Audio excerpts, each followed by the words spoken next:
Welcome back. Russia is still reeling after a terrorist attack killed at least 139 people on Friday. So what does this mean for strongman Vladimir Putin's regime going forward? Here's one possibility raised in an opinion column. Will Putin risk World War III?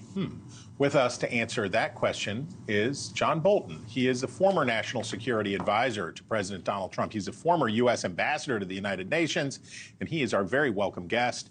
Ambassador Bolton, welcome, welcome. How do we think about Vladimir Putin's position?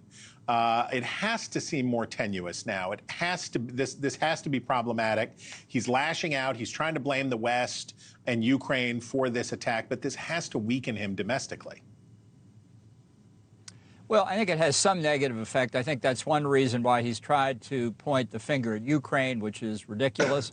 It will give him the excuse to ramp up Russian force against civilian targets in Ukraine, and that's a way of diverting the attention at home. But he has no serious opposition at the moment. I think what he really should be concerned about is that this attack could be the beginning of others. I mean, the fact is that ISIS-K, ISIS-Khorasan, which is based in Afghanistan. They have gotten a new foothold there after the American withdrawal, as predicted by many people, which has also, by the way, attacked Iran in the past couple months. So ISIS-K is a pretty potent force, at least regionally, and I think it's a signal to us, too, that just as they crossed Russia's very long southern border to get there, they can be looking at our southern border, too. And in terms of the urgency, how this affects the U.S. posture toward Ukraine and the conflict there, if what the Putin regime is going to do is escalate, if there's anything left to escalate in Ukraine and things get more intense, is this a tipping point time for Ukraine? Well, I think it's very serious for Ukraine. The 2 years of fighting, because they have not had an opportunity to conduct a really strategically well-thought-out, well-equipped offensive, really has reached, at best, gridlock for Ukraine. Russia's been making modest advances.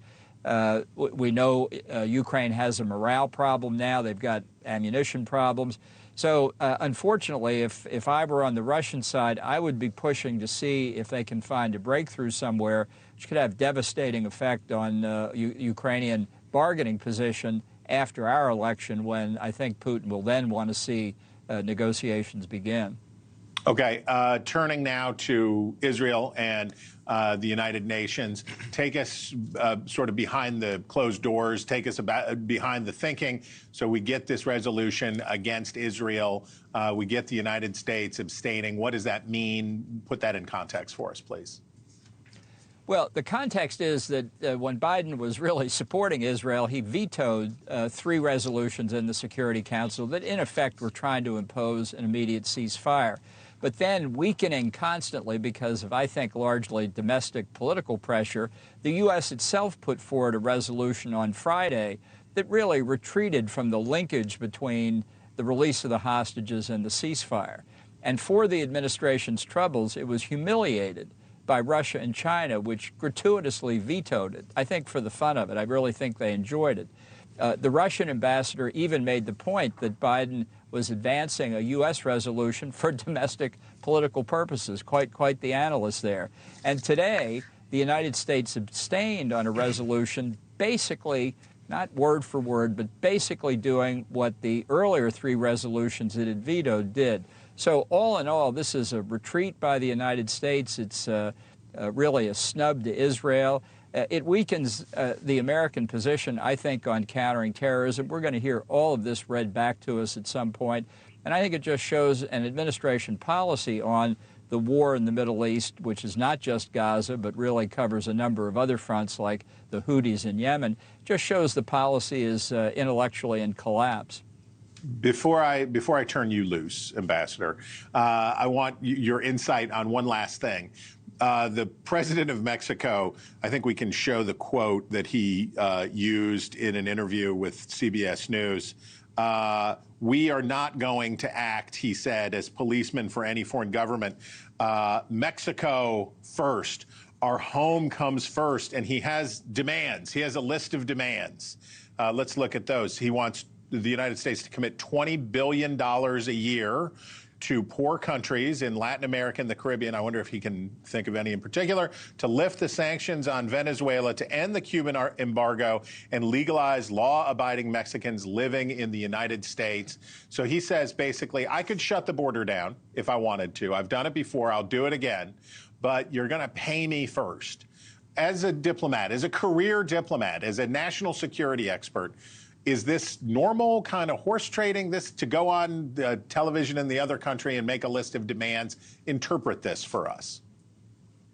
This is legacy building by a guy in his last year who sees weakness in Washington. I mean, the fact is that AMLO, as they call him in Mexico, and Trump effectively did close the U.S.-Mexico border, and Mexico went a long way to closing its border with Guatemala. The secret is deterrence. If people think they're going to walk across Mexico and not get into the United States, they're rational people. They're going to stay at home.